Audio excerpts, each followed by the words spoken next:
Greetings to you once again, music lovers, thrill seekers, and conversationalists all across the bountiful fruited plain. Your guiding light in America's real anchorman, Rush Limbaugh, back at it here at 800-282-2882. That's the phone number to call if you want to be on the program. The email address, lrushbo@eibnet.us. Folks, I continue to marvel at the left's singular focus on nothing. Their attempt to manufacture something out of literally nothing is unabated. It goes on. It defies common sense. And at the same time, you remember last week when Trump made his, what I thought was just a great speech in Poland about Western civilization and Western values, and how Poland was instrumental and crucial to the United States in terms of European partnership in this regard. And Trump made the statement that, do we have the will? Will we have the energy, the desire to defend Western values, which is who we are and what we are?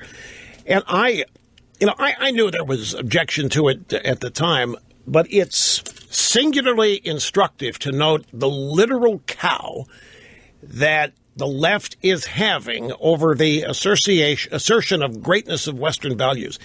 Places in mainstream media, which this is indicative of just how far out to the left the mainstream of the American left or Democrat Party has become. The nonsense, the paranoia, the fear, the hate, the unbridled hate over the expression of Western civilization, Western values.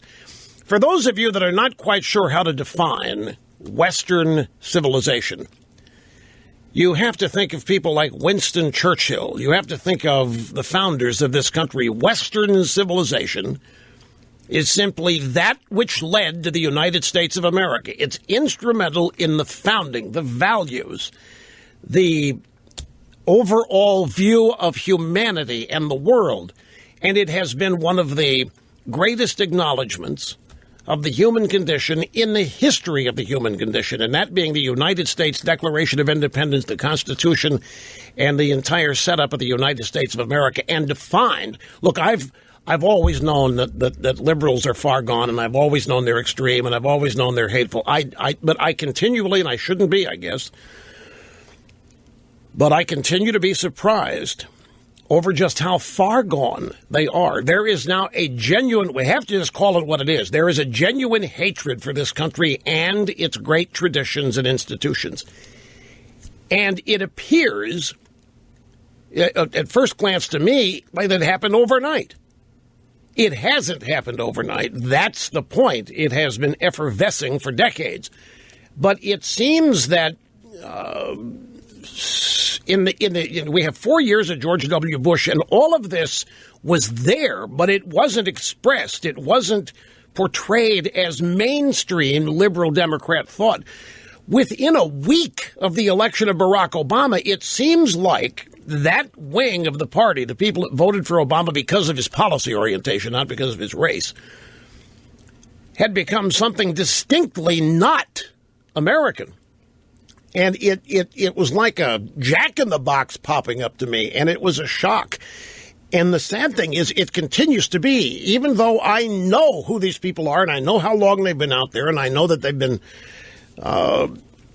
infiltrating and inculcating and propagandizing in schools and in the pop culture for decades and decades. It's just the fact that mainstream names, people that have, up until the last 2 or 3 weeks where you see their name on a news story, you think liberal, you think Democrat, but you don't think wacko extremist off. What this is adding up to is Trump's speech on Western civilization is now being called a shining example of racism and bigotry, white nationalism, white supremacy. And in this, we are discovering what these people have always thought of this country. It's just recently, relatively recently, that for whatever reasons they feel entirely comfortable and confident in going public with it with no caveats and no qualifiers. It's just stunning, and it's on display each and every day here.